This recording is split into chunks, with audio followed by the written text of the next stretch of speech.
My name is Neil DiCarlo. Like Mr. McFadden, I'm running in the 19th. I'm pro-life. I believe the only thing we should do in Washington when we get there is to cut.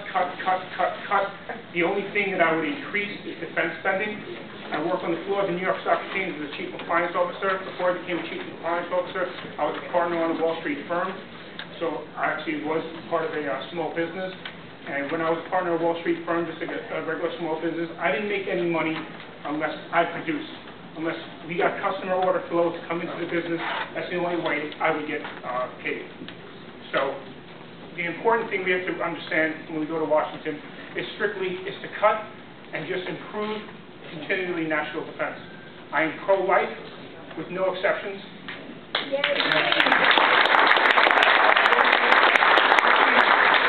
I'm sick and tired of bad phrase, sick and tired. I'm sick and tired of people saying that I'm pro-choice, but stipulations, or I'm pro this. I think I can do this, but you can't play both sides of the fence. As you guys, everyone here remembers during the debate with George Bush and John Kerry, they asked John Kerry that same question, and then when he was a Catholic, he said no. And then when he was a politician, he goes yes. And then it's simply with George Bush, President George Bush, who I love, and I'm proud to say that I love George Bush. He said, I don't know how to answer that question because he really didn't give an answer. He played both sides of the fence. I don't play both sides of the fence. I believe in strong national defense. I believe pro-life, and it's not really worth it, to be honest, to keep on telling you guys, Sean Hannity bullet points. You don't know me, fire away all the questions, so that's the way we're going to have to get to know each other. Now it works? So just fire away with all the questions you have, because that's the only way you're really going to get to know me. Yes, sir. My name is Bart Crow. If you were to be elected as our representative, what would you enact to start to secure our southern borders and to weed out those illegal aliens that are here within our country draining our services? That's a great question. This is the first thing I would do. The only government job that I would ever increase, only one, is national defense. I would spend as much money as possible by getting rid of the Department of Education and putting as much money as we can to secure our borders. As far as people in this state or throughout the country, what you have to do, I was a small business owner, and this is what it has to do.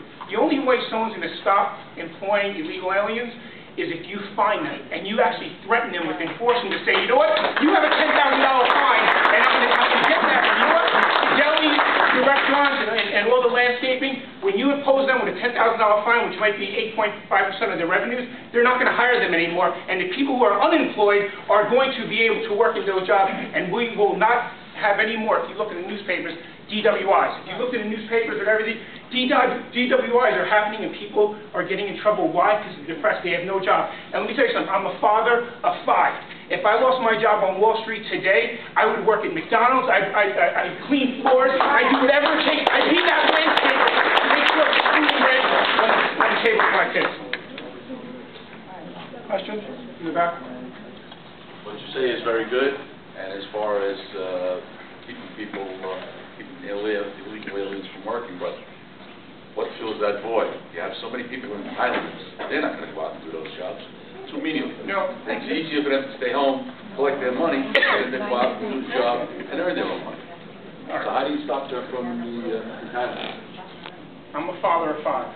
If I'm unemployed, the American way is to go out, get a job, and take care of your family. It all comes back down to the family.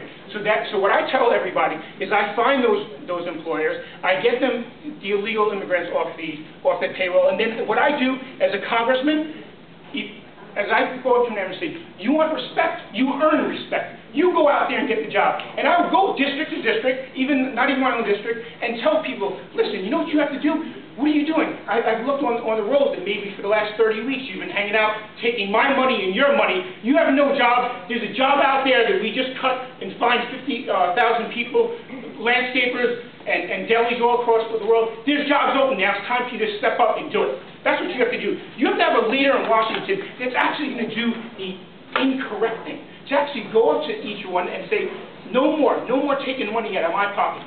It's all about individual responsibility. We have to take that back. We have to control that one more time because we let that slide. Hi, Neil. My name is Pat, and I like to tie. Thank you. Secondly, do you support tax credits for families that send their children to Catholic school? I send my children to Catholic school. I've never, ever can you get tax credits. Every year, same thing. Well, that is more toward a state issue. As far as, I would be 100% guaranteed to get as much money that you can to take care of your kids. And a couple of years ago, my wife homeschooled our kids, so we had a choice to homeschool or send them.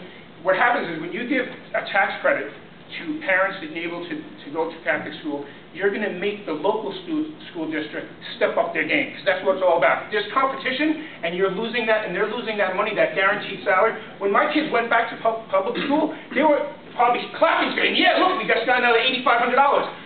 If you have a chance in this competition in the free market was what makes this country great. So, of course, I would do that, because now you'd be able to put the pressure on local level, you put the pressure on the school boards to step up their game.